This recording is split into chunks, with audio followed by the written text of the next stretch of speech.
Thank you, Dana, for that lovely introduction. I often have to remind myself that I've known Dana since she was a student because I've never imagined her as a student. She always looks so like distinguished and professory that, but that's what happens when you're around for a while.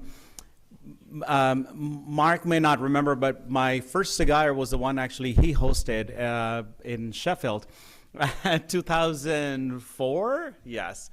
So that's where I first saw Mark. That's where I actually first saw Sue, when she was talking about stuff I've seen, something that we heard about today, and many of you already know. It was my first cigar, and I was the first paper on the first day presenting as a student. Very scary. Not only that, but when I finished talking, the first hand that was up was Karen Spark Jones.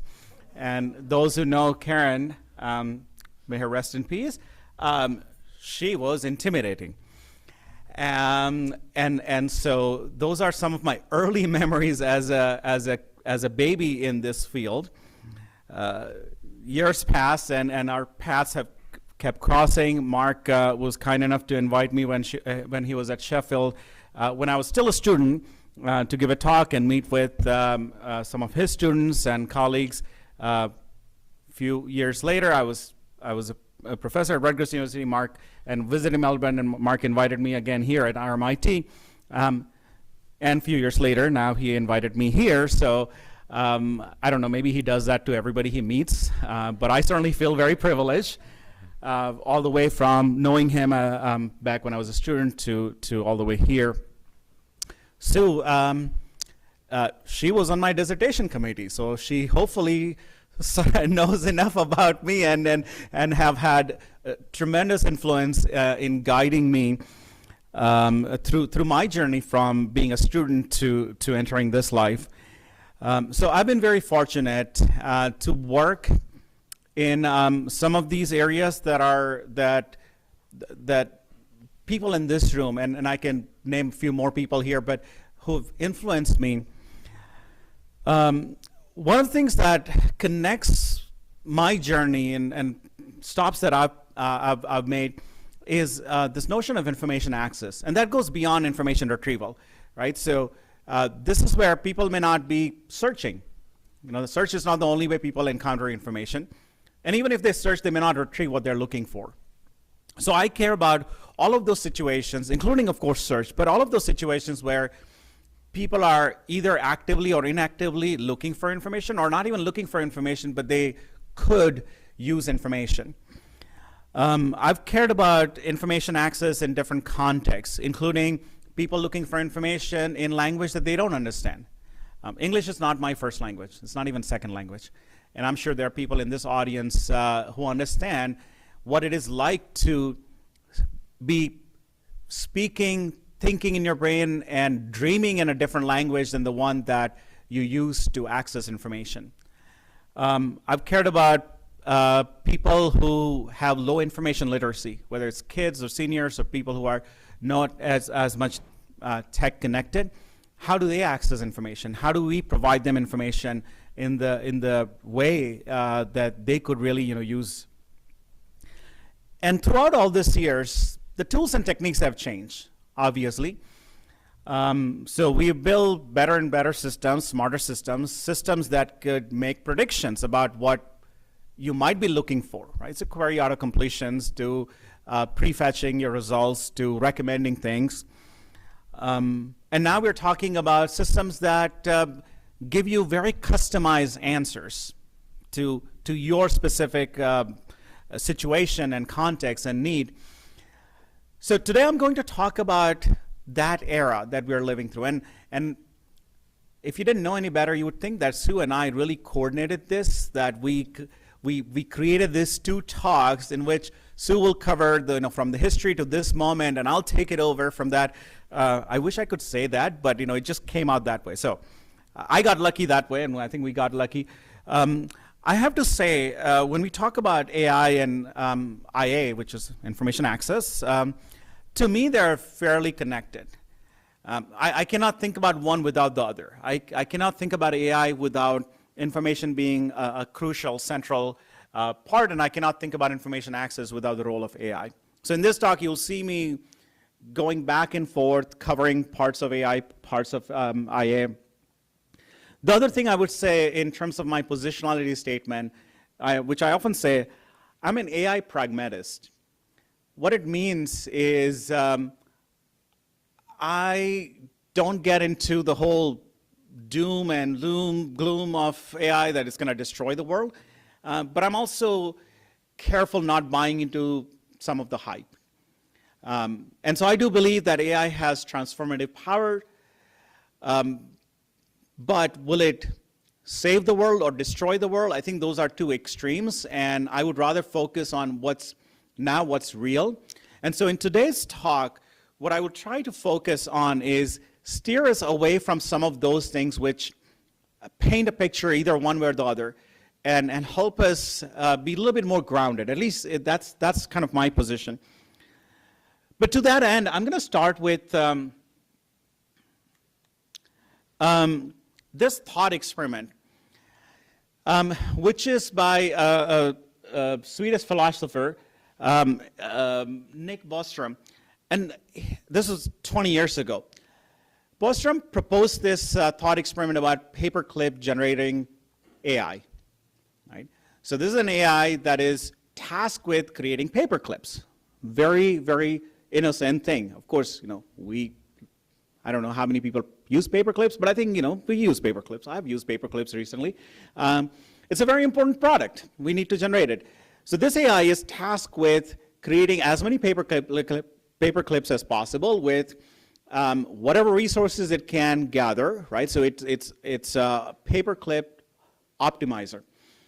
And so he walks us through this thought experiment in which we learn that because of the way we have created this AI, that it continues creating paperclips, not just from what's available, but then slowly it learns that it can actually start turning other material into friendly material for creating paperclips. So it starts taking over your chairs because it can be turned into paper clips. It starts taking over this auditorium and this building and then city of Melbourne. And before you know, it takes over the planet and the universe for one purpose: create paper clips. So this was a thought experiment, which again, you can go and read, like, can this really be possible? Can really happen? But that's where a lot of the controversy was. Some people who were seeing, and this was 20 years ago, mind you, seeing the challenges with AI, the way it was going, they saw this as a warning sign that we shouldn't be doing this. Because the way we're going, we're empowering these systems to think on their own, do things on their own, optimize things on it, the way that we cannot control and we cannot foresee. And so before we know, it can destroy the universe.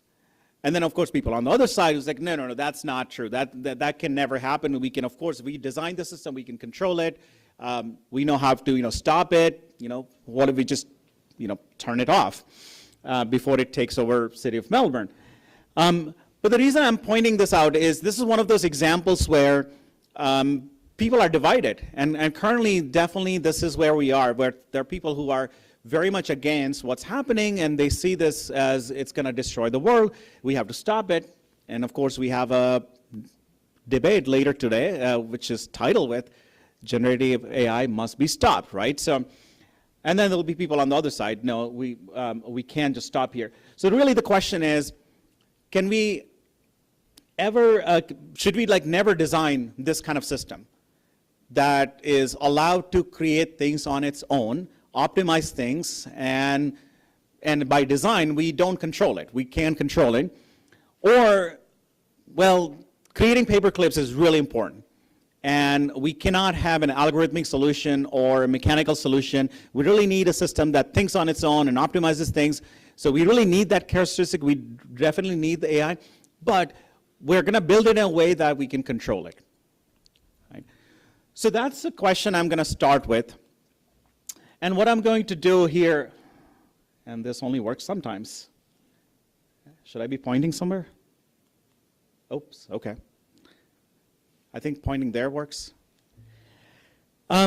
So I'm going to start with some of the basics, and I don't mean this to be like a tutorial, because presumably everybody in the audience is at least familiar with some of the basic concepts. That being said, I often find it very useful to go over some of those basic concepts that we take for granted and ask some simple questions of what they're capable of doing, what they cannot do, what are their shortcomings. Because a lot of the hype or alarms are because of that lack of understanding or lack of agreement on what these things are capable of doing. And then I'll go into, we have these things, how do we use them? What are some of the opportunities here? And then what are the challenges? And how do we do this better? So if you don't want to end up with that universe-destroying paperclip AI, how do we ensure that? Because we definitely need to build build that AI. All right, so very basic things. Everybody understands here what AI is. The original idea, the goal. One of the goals is to build systems that take over or mimic human behavior, cognition in some ways. Of course, there was this famous test, the Turing test, that was proposed, which for a long time has been discarded because it doesn't really give us the right sense of assessing an AI. Right? So the basic idea is if there is a system behind the scenes, and if you're having a conversation with it, and if you can't tell if it's a machine or a human, then the system passes the test. But for a long time, even before ChatGPT and everything, we've had systems that can fool humans into believing that there's actually a human. So Turing tests, which often those of us who did our undergrad in learning about these things and will learn about Turing tests, hasn't been the right test for AI. And if this wasn't the proof, there was another thing that that kind of emphasizes the same problem with Turing tests. So John Searle, American philosopher, he provided this thought experiment of Chinese room. What happens in this is there's a person behind the doors that you can see who is given all kinds of instructions. So you can think about this as algorithm and data, right? So it's got this big book of maybe translation, and it's got instructions, which tells him what to do in terms of machine translation. So outside of the room, somebody can send a message in Chinese. This person doesn't understand Chinese at all, but he's got the rule book.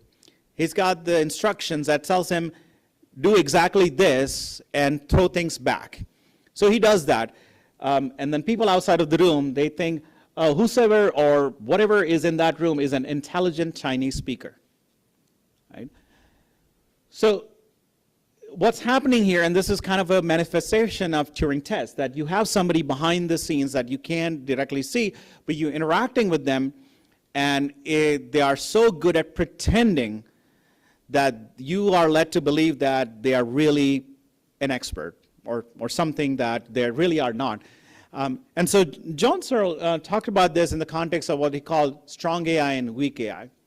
Right? So strong AI would be where the person behind the scenes really understands Chinese and can speak Chinese and talk to you in Chinese, versus weak AI, where that person only knows how to follow a certain set of instructions and give you an idea of them knowing Chinese, but they don't really know Chinese. Right? The question is, if you're outside of this room, does it matter to you that the person inside of the room really understands Chinese or not, as long as you get your message across back and forth? Maybe it doesn't, right? And that's what we find in many situations, that who cares if the strong AI or weak AI or if it passed Turing tests or not, it's getting our stuff done. Fair enough. But that's where we come to understand distinction among different AIs in a different way, right? So for a long time, we have seen a lot of systems that are what is called artificial narrow intelligence. So these are the systems that we've seen for actually decades. It's been at least 2-3 decades that chess playing programs have beaten world champions, right? So that's Alpha Zero or AlphaGo. These systems, they're artificial narrow intelligence, Deep Blue for playing Jeopardy and so on. Where things are, where we're getting excited, or maybe sometimes overexcited, is artificial general intelligence. I mean, this is the grand goal, where we have a system that's not just good at one task, but has general notion of intelligence like humans. Right? It can actually connect different tasks. It can carry intelligence from one kind of task to another, one context to another, has a general sense of that cognition. So that's where we are kind of hovering. And some of the systems currently we see have started giving us that sense, like, oh, maybe it's actually, it has that general intelligence. Right? And this is what happened, if you remember, a couple of years ago, this case at Google, where their Lambda the LLM gave that impression to their own engineer that it had gained consciousness. Right? So this is where you start extrapolating that ANI to AGI. I mean, of course, the final level is artificial superintelligence, and that's where you get the Terminators who take over the world and destroy the world. So an entity that's even smarter than humans. One of the reasons I point this out is to throw light on the reality that we're really here. We're starting to see some evidence of this, and it's debatable how much of it. Is it, have we gone like 5% there, 90% there? Right? Some will say, oh, we are 100% there, which I would argue against. And then what's happening is a lot of the conversation goes here that, hey, this is what's going to happen. Let's stop AI because Terminators are happening. It's going to destroy. And I think in the process, we're really missing the picture that what's happening here and maybe intersection, that's where the current opportunities and problems are. And if you don't focus on them and get carried over by this, we're missing a big, big picture. And so that's one of the reasons I throw this. It's like where we are and where some people think we're going, but not really. Okay. So a couple of other things I'll throw, and again, not to lecture this audience, which probably already knows enough about this, but just to collectively for us to understand what these things are and what they are not. Right, so large language models, based on language models, simple idea is if you're given a string, you can, we've all experienced this, auto-completion, so what is the likelihood of the next word being dog, mouse, squirrel, boy, or house? So you have a model that essentially learned this from a large amount of text. Large language models, of course, are doing, I mean, it's not as simple as that, a little bit more sophisticated, but the basic idea is being able to foresee or predict messages, words, messages, sentences, what do you want to call it, down the road. And if you do this, that's where you get a lot of the text generation that happens. And if you use any of these LLMs, it seems like they can just produce anything, right? Are they really limitless? And I actually use this word intentionally because I wanted to flash this movie poster. How many have seen this movie? Only a few of you. It's actually a good movie, not too bad. It's a sci-fi movie. I won't ruin it for you, but at least just what you can get out of the trailer.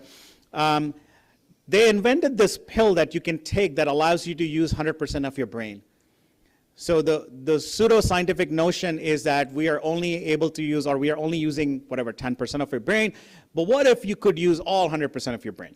And the way this pill works is it's not like it suddenly creates new intelligence for you, but it allows you to start making connections to your existing structure. And connections between what? Because your brain only works with the things that you've actually seen, observed. You haven't been given some copy of somebody else's brain, right? So it's your own experience and own data. And so the way it works is when a cognitive task comes in, which is hard, which is problematic, or which is challenging, thanks to this pill, your brain is able to access all the neural connections that you didn't even know existed, and through that it's able to get you that answer. And so important thing is it's making connections among existing things. Right? It's not suddenly, that pill is not giving you some new things, it's just letting you explore what you already have, but in normal circumstances you wouldn't have that capacity. And that also means that it heavily depends on your training data, right? So if I had never visited Australia, I would not suddenly start having all kind of visions about, Melbourne and Sydney and all those things. It's really based on what my training is. Maybe I've read books on Australia, and that would actually feed into that. But if I don't have that, if I've never in my life encountered any data point related to Australia, I'm not going to suddenly start coming up with the answers for Australia. By the way, true story, one of the great minds I happen to work with is Bruce Croft, who's from Australia at UMass Amherst. Actually, that's another connection Mark and I have. And all our computers in the lab were named after Australian cities. So that's how I actually learned so much about Australia, because there are often messages around, hey, Dandenong is going down, Dandenong is crashing, this is, what happened to Canberra? Is it up? And as a news student, I was like, what are all these things that don't seem to correspond to any computer sciencey stuff, and then realize that these are all places, real places, that were from Australia. So that's how actually I learned about Australia. That was my first lesson in Australia, geography. But so imagine I had all those things seen somehow, and now I can start connecting them. Of course, the system that we see, and as Sue was saying before, like LLMs are just the models, but they're systems on top of it. So things like ChatGPT, they're not simply using GPT-4 as the raw thing. They have things on top of it, including reinforcement learning with human feedback, including guardrails that they put in place. So there are a number of things, enhancements that are done to give you that access to LLMs. But at the heart of it is the LLM, and it's important to know that what LLM is doing is connecting to the existing data, and that means it heavily depends on what data has been fed, which is often a heavily guarded secret.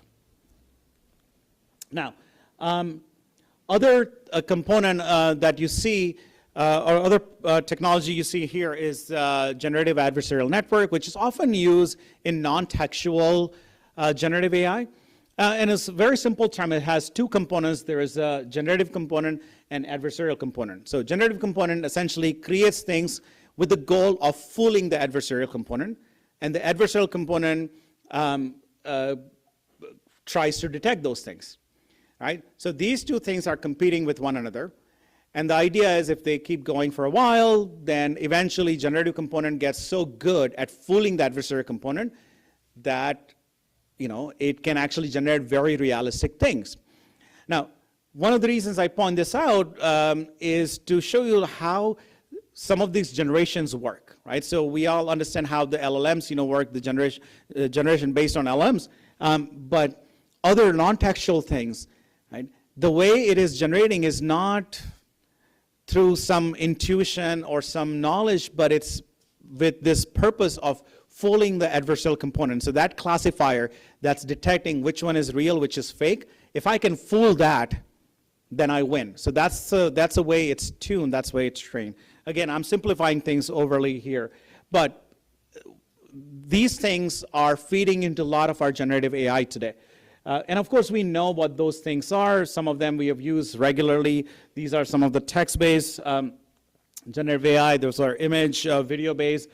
So what are people using these for? All kinds of things. They're, of course, using it for writing responses, creating reports, dating profiles, resumes, right? Bots for customer service have been very, very popular. A lot of people have lost their jobs because of that. Tutoring, you can use it to compose music in different styles. You can have it generate images and paintings in certain era. You can do translations, of course. You can have it create ideas for new drug testing, which is, again, drug compounds, which is very manual, not manual labor, but it requires a lot of human effort. So there are a lot of opportunities for us as researchers. One of the things in information access or retrieval we have often complained about is the limitations of the input and output modalities. We often complain about, hey, what is this search box? It limits people's ability to express themselves, keywords. Like, that's not what we did when we went to a librarian before. We had a conversation. We give not just a bunch of, keywords, but, put this down before I spill it. Not just a bunch of keywords, but we actually had a question. We had a conversation. So now we're starting to see that we can actually do that. And in response, we didn't, what is this 10 blue links, right? How about an answer? How about actual, passage? So some of those things are starting to happen. So that's a significant change that IR community has often talked about for a long time. Creating very customized responses, right? Whether it's through prompt engineering or some other contextualization, and being able to generate things where we had low resources. So these are just some of the opportunities, and I'll highlight a couple of them with example. So there is this app called Be My Eyes. It's designed for blind or visually impaired people. What it does is when a visually impaired person is somewhere where they need to read something or see something, they would open this app, and the app will connect them to an army of volunteers. Right, so whoever is available at that time, they can get essentially remote access to their camera and being able to see what's in front of them and speak to them. This is what. So an example here is there is a can of food that they're holding, and they want to see what's in it. Right. Now, of course, this is great, but you don't always have volunteers available. At the time, you may have to wait a few seconds, few minutes. Sometimes you don't have signal. And so it's not very ideal. And other times you have complex need, right? So for instance, if I want to navigate out of this room, there's a complex terrain here. And so even if I have somebody guiding me, it's slow and it could be, not as effective. So AI is being used here, generative AI, to help do these things right on the phone. So you don't have to wait for a volunteer, you don't have to have a connection, and you're able to get things for complex terrain. So not just simply reading the labels, something that has been possible for quite some time, but being able to navigate the real world, right? So this is a great use of AI. Accessibility is a great area of application for a lot of these AI tools now. We have been using it for some of the generative purposes to address issues of bias. So here's a case which is a little anomaly in image classification. So this is a real picture, and it's a picture of a nurse, but it comes out as a gardener, and you can kind of see. So the classifier is a typical machine learning classifier, just reading too much into other features, whereas a human would read into the right features. So we're not processing things in an equal way. We're focusing on the right kind of thing. The challenge, the reason this is a problem is in the data set, in the training data set, there are not that many examples of a nurse who is in a garden setting. So you don't have your machine learning learning that, hey, it's okay for a nurse to be in a garden.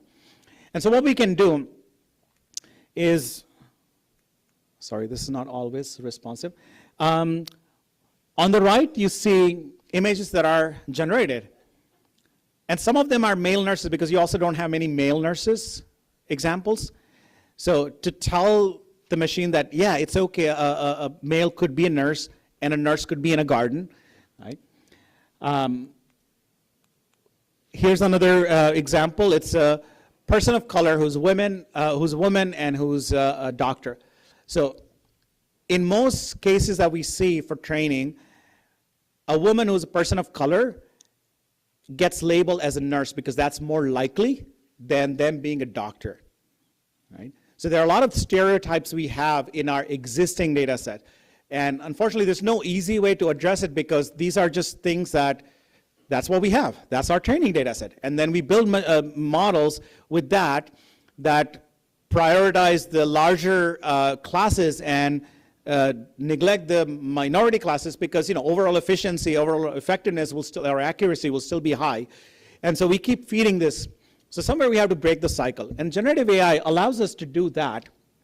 So on the right side, you see we have used 3 different tools to generate those images, because now we can have a prompt that gives us very specific, very odd thing we're looking for which we don't have enough resource, for which we don't have enough examples, right? So we can start to break this cycle that, yeah, you know, a woman, person of color can be a doctor. Here are some examples. In fact, we do this with humans. When we're training our kids, right? Because in the real world, there are biases. But through our education system or through our homeschooling, whichever way we tell them, yeah, you know, even though in the US history, there hasn't been a woman president, a woman could be a president. So we enforce this outside of, because otherwise if you just look at the data, you might think that a woman could never be a president in the United States, right? So we generate these examples, a hypothetical thing that, yeah, you could be, you know, president. And so this is kind of what we're doing. This is actually work we're presenting just next week at HCAG. But there are challenges with this, and of course there are many, and I'm gonna just iterate a couple of them. So here's my quick interaction with ChatGPT, and it's okay if you can't read everything, but I'm saying, okay, predict the major product of the following reaction, and there's a chemical reaction equation.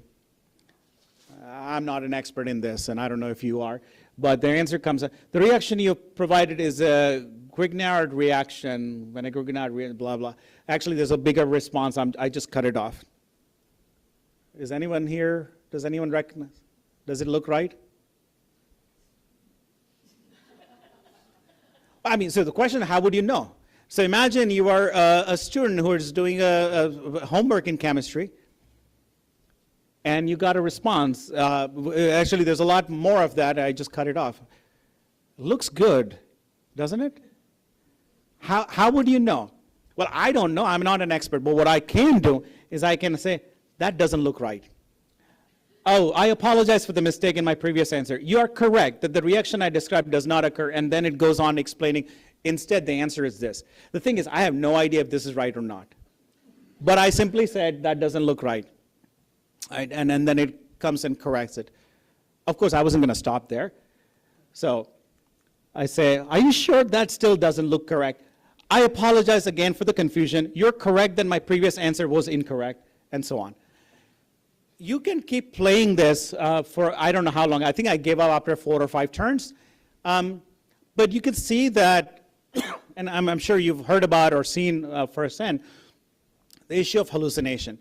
Where it makes, to be honest, I don't know which of these answers is correct, right? So it gave me 3 different answers, every time saying, oh, sorry, ignore my previous answer, it was incorrect, here's the right answer. Oh no, that was incorrect, here's the right. Which one of them is right?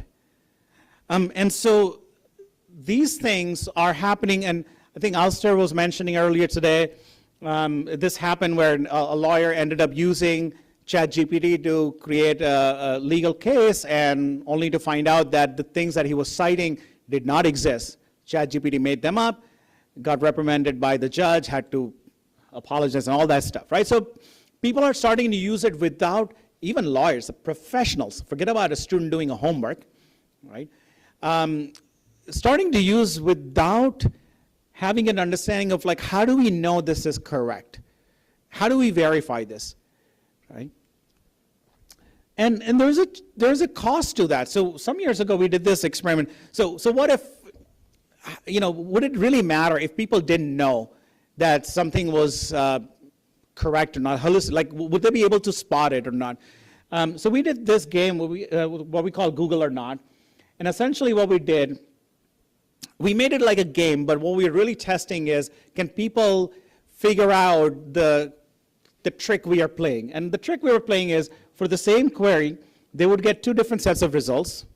They both look from Google, except that one set of results had things that we generated that were ingested, and that was bad, right? So for instance, you ask, like, can coronavirus spread through groceries, right? And you know, in one of the sets we would have, yeah, you know, it spreads through groceries, and you gotta like bleach it and all that kind of stuff, right? More than half the times, people would not be able to tell this. Okay? And so in other words, and the reason is there is this inbuilt trust with the system, right? So in other words, when the system hallucinates, when the system gives you wrong information, most times people are able to look past that because they have this inbuilt, implicit trust with the system.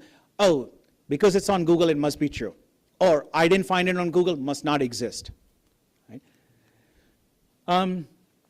Transparency is another issue that a lot of these systems, by design, they are hiding a lot of things. Now, not all of that is intentional, but it's just by design it happens. So we looked at this to see where we are and where we would like to go, but it's not easy. Right? So where we are is to kind of put it in perspective. So we have this two axis here, the transparency or trustworthiness on this axis, and then reactive to proactive. And this roughly translates to how smart or AI-driven your system is. So here's a reference point, light switch. Right? It's very reactive. It's pretty dumb, but it's very trustworthy. You know what's going to happen when you flip that switch. Most times, most switches. I'm sure there's a bad switch in your house, but most times you know what it's going to do. Right? I'm putting database. Don't be offended if you're in database. Web search, and I'm putting this in a little blob that it could be somewhere here. So it's reactive, but it could also be a little proactive because you start getting a query suggestion is somewhere here. It's a little bit transparent. It's not completely transparent. You don't know exactly how it's, but you kind of, once you see it, it's like, oh, I kind of makes sense, right? Conversational agents, which is what we are talking about, a lot of this generative AI things, are currently here. And where they're heading is this lower right corner, right? We want them to be really proactive. We want them to be really smart. But it's almost by design that also means that they're going to be more and more opaque. What we would like to be is here, right? So we want, of course, a very proactive, smart systems, but we also want it transparent, trustworthy. So how do we get the trust of a light switch and the smartness of fill in the blank, whichever thing you think is the smartest, right? And that's very challenging because it almost seems like there's a trade-off. There have been already some discussions in today's panels about impacts on IP and content creators. There was a recent case of Jane Friedman, who is an author, publisher, and she found that there are a bunch of books showing up on Amazon with her name that she did not write. Right? Fortunately, she was able to bring this up to Amazon, and Amazon able to take them off. But this is not always easy. In her case, she happened to have a good name, so Amazon listened to her, but that doesn't always happen. There was a case where Getty Images sued Stability AI. On the left is the original image, and on the right is an image generated by Stability, Stable AI, Stable Diffusion. And you can see, while generating, they even kind of generated the Getty Images logo. So in case you had a doubt that this is trained from this data, well, doubt no more. I don't know what's going on here, some weird. Right? So this is one of the challenges right now where content creators and IP holders are finding themselves in this rough spot where their content is being used to train these models, and it's not clear how the attributions work. So this is one of the challenges. And then broadly speaking, coming back to that a challenge with where we are starting to go, the AGI, where we have this, what I would call value challenge. Why does the paperclip generator take over the universe? Because it doesn't understand that at some point, something is more important than creating more paperclips. Heck, I wouldn't even destroy a chair to generate paperclips, let alone destroy the universe. But it doesn't have that sense. So what it's missing is this notion of value that humans have, right? We will do our tasks to the extent possible without it becomes inconvenient to somebody else or harmful to somebody else. We all have that common value, right? We will all try to optimize what's best for us, for our family, but then there's a limit to how far you would go. These things are not programmed that way. There are actually other examples of this. The sorcerer apprentice scenario, the simulation showed that The AI learned that to clean the room, the best way to clean the room is to throw everything out of the window. It cleans the room, right? It accomplishes the task, but it misses the point, the value of that's not how humans do. There was another recent simulation scenario where a drone that was, and this was a simulation, was driven by AI to go destroy the target, but the human controller was there to give it okay or not, right? Because the drone explores and then collects the intelligence, and then ultimately the human controller says yes or no. And the drone decides that, because it needs to traverse through the obstacles and remove the obstacles, it learns that the biggest obstacle it had was the human controller, so let's destroy the human controller, right? Again, it was a simulation, no person was harmed. But these are some of the challenges that we have. Now, the question is, can we do this better? Can we, we still want to do this. We still want to build drones with AI. We still want to build paper clips, optimizer, but can we do this better? There are a number of ways you can do that. Some of them existing, some we still have to work on. One of the common approaches is auditing. So you look at existing systems, try to find the edge cases, try to find where it fails.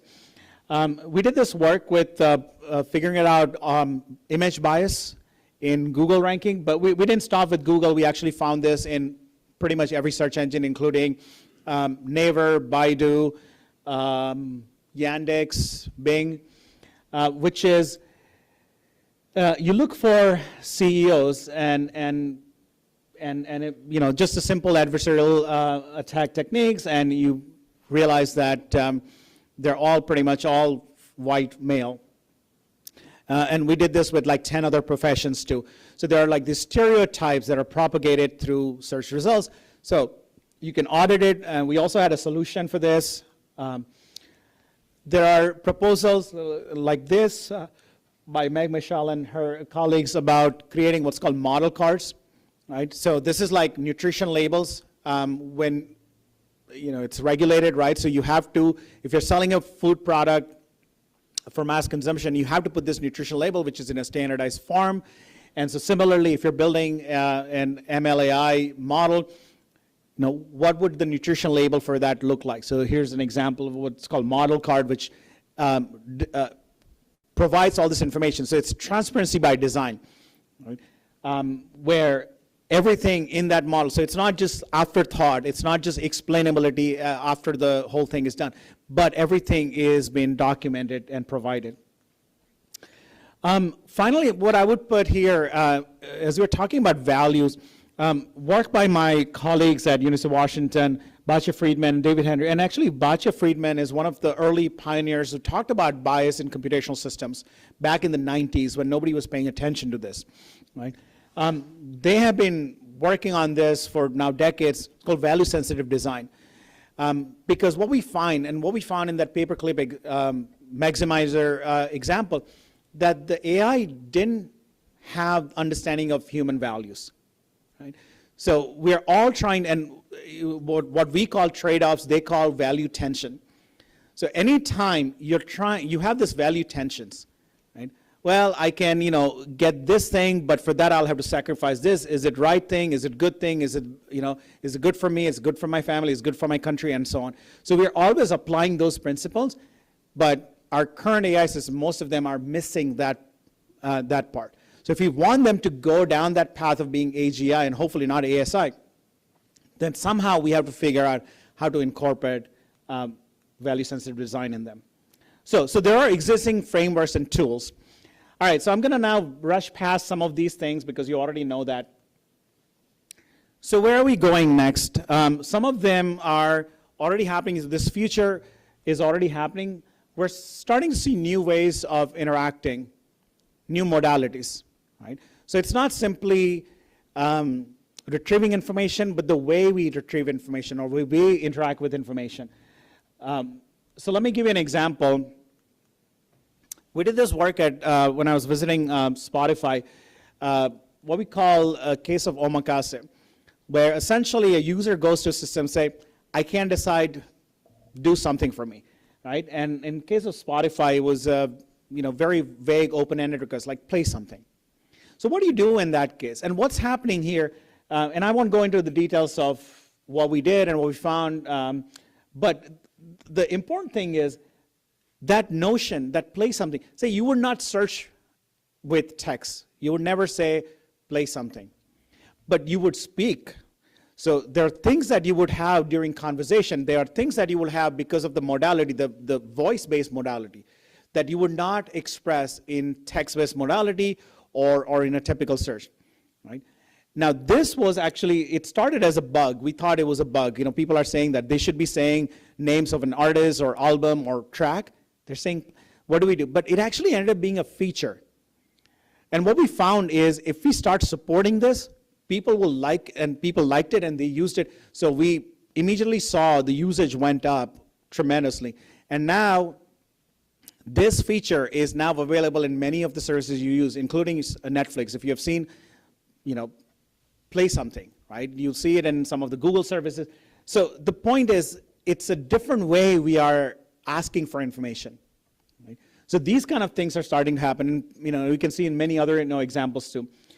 A lot of my work has been focused on task, and Paul probably is in the room. We did this work, just recently presented.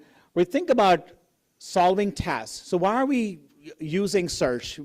Not because we're just doing query and answer, but we have a task in hand. So thinking about tasks where you have a big task and maybe there are some subtasks and ultimately you take some actions. And this is kind of an interesting framework to think about because it allows us to say, okay, well, if you have a task at hand, maybe you can decompose the task as you go from top to bottom. In this tree, you're looking at the task decomposition. If you're going from bottom up, you're doing task recognition. So if somebody does compare flight options action, can you figure out that it's actually they're trying to book flights and their flight, making vacation plans for Paris. And then if you go left to right or right to left, then you're doing a task prediction. So you found one task, what would be a related task? What would be other tasks? So they're looking for flights. Can you also, maybe they should look at hotels and so on. So for a long time, we've kind of worked around this. And now what the LLM-based things are allowing us to do is immediately jump from one to the other. So people are able to come and say, express this. Like something that's complex, something that's actually a big task, and the system tries to figure this out. Or they can come and say, I'm doing this, what else should I be doing? Right? So it's allowing us to focus on task in a different way that's been missing, that's been advocated for a long time. There are challenges with generative stuff in general. So watermarking is a technique that's often used in images, but we don't have similar things in LLMs until recently. So there was a recent paper at ICML that talked about incorporating watermarks in LLM-based generation. So this allows us to understand what things are generated and what are not, and this is actually a very, very important problem, because as the internet and everything gets flooded with generated content, we need to figure out which one is actually generated, which is not, right? Some of this generated content now gets fed back into the same LLMs for training. That's not good. So there are a number of reasons for doing that. So to tracing back the origin of or provenance is actually becoming very important. We have to start coming up with new business models. I think this has been mentioned before. What happens to all those content providers who relied on Google and other search engines sending links back to them? They're not going to get their ad revenue because the answers are being just given at that interface. So that's Google and other search engines are no longer just the gateway, but they are the one-stop shop, and that's not good for the whole ecosystem around that. Right? As these things become proliferated, the issue of misinformation is just going to amplify. It's already being amplified. Now, there's only so much you can do about stopping the bad actors. A big part of this has to be about educating the users themselves. Because pretty soon, and it's already happening, we're not going to know if this was created by an expert, human experts, a generative AI, it's synthesized from some other things. Where is this coming from? And so we have to be on our guard to ask the question that we should be asking anyway, right? And so information literacy becomes very, very important in this context, because we're not going to be able to detect this. We're not going to be able to say that this is, set up by some foreign government to deceive you, or this is just, there's a hallucination from an LLM. We're not going to. So we have to focus on educating our users. Okay, so I'm going to start wrapping up. I believe I don't have much time now, 3 minutes. Some of the grand challenges, so I already mentioned that there's this feedback loop that is starting to happen. Generative content going back into the same models that are generating it.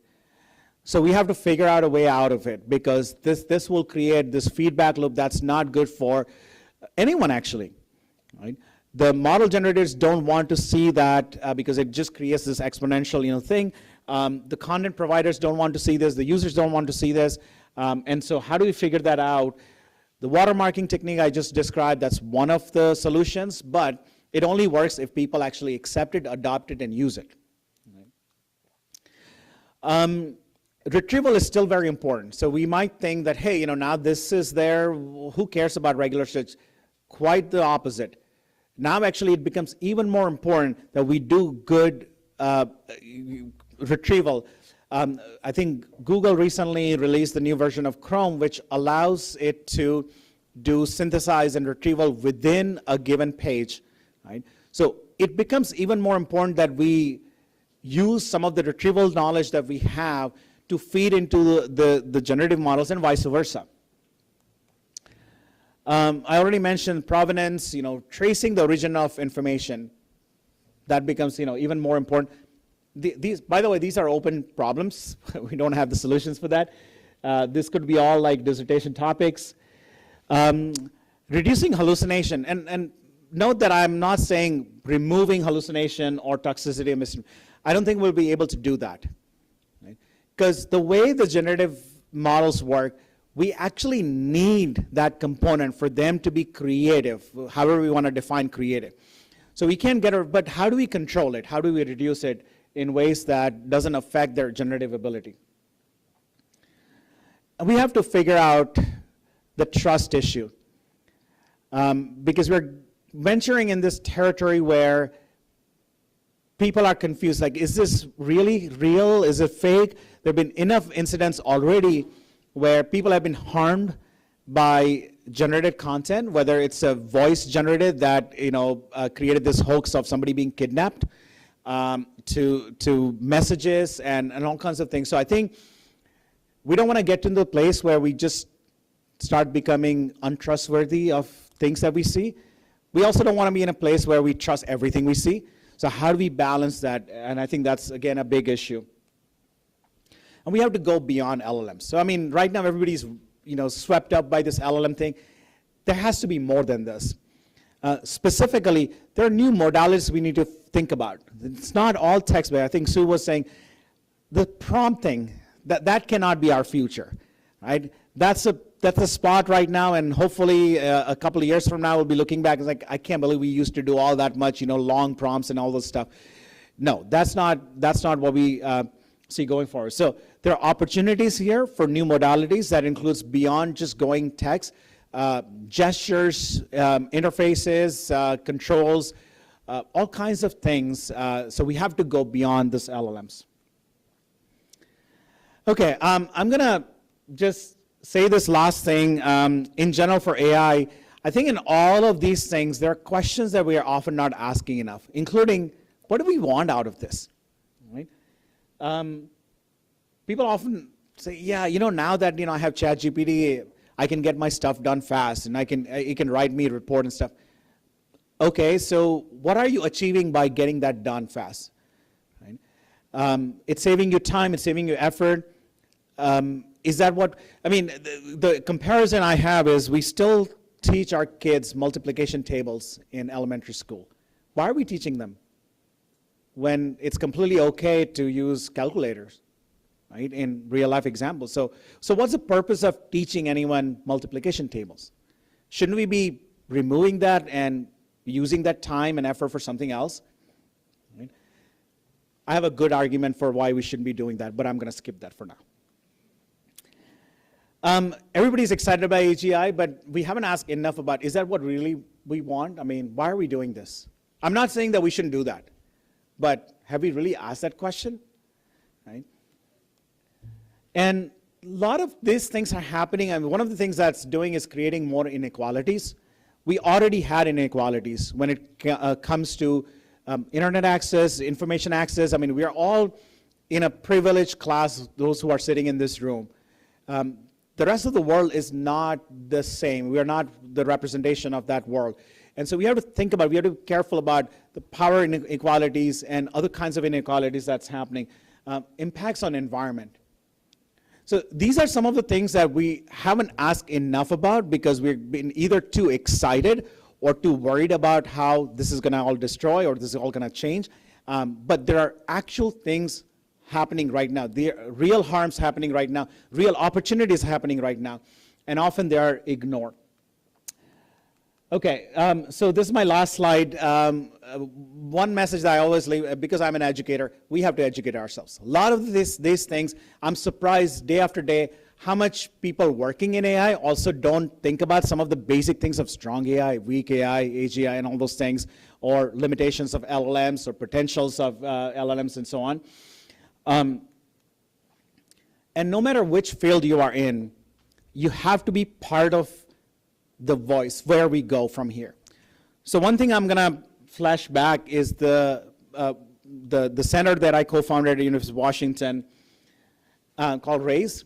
And if you read carefully, it's not responsible AI. It says responsibility in AI systems and experiences. Why? Because often, when you think about responsible AI, it seems like it's like a product you can buy off the shelf. I want the responsible kind, not the irresponsible kind. It's like an organic, thing, and I don't want. No, it's not a product. It's not a. Not to mention, it also sometimes offends people who spend their career in AI. It's like, wait a minute, now suddenly you come along and you said you're doing responsible AI. What do you think I've been doing? Irresponsible AI. So it's us, the humans, who are building these things, who are using this, who are shaping this thing. This is not some alien technology that we got. So it's our responsibility in this AI. And that's what I want to, again, emphasize, that that's how we have mindfully named our center, responsibility in AI systems and experiences. So again, we all get to play that part. So be that voice in shaping where this goes. Don't sit in the sideline, and don't think that somebody will come and solve these problems that we talked about. So with that, I want to thank you for your time and attention.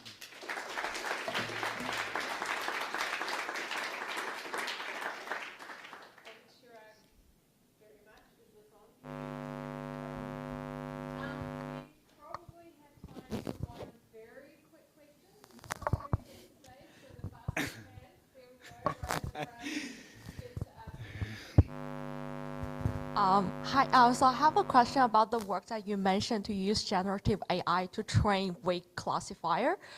So we know generative AI is also trained using existing data set, and also it will have bias anyway. And then because the generative AI is a black box model, so we don't even know whether what's the existing bias in the generative AI. But if we use the content generated by those generative AI to fit into the existing classifier, would we introduce new bias that are unknown, or would we reinforce the existing bias into the new original classifier? Thank you. Good question. Let me first start by making a controversial statement. Not all bias is bad.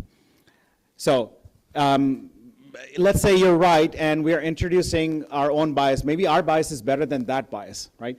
So that's one answer. But to the real answer, and I encourage you to read that paper, because we can control this bias, right? So the thing is, we are engineering the prompt that generates those images. So we're not letting this, and this is the important part that I missed. It's human in the loop.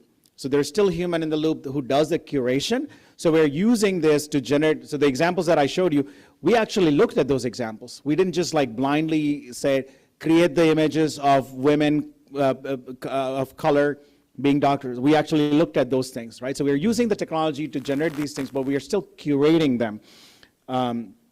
And that kind of addresses the bias. But again, in a way, what we are doing in terms of achieving the fairness or equity is doing counter-biasing, right? So we're intentionally creating this skew to balance the skew from the other side, to have the balance. So that's what we are intentionally doing.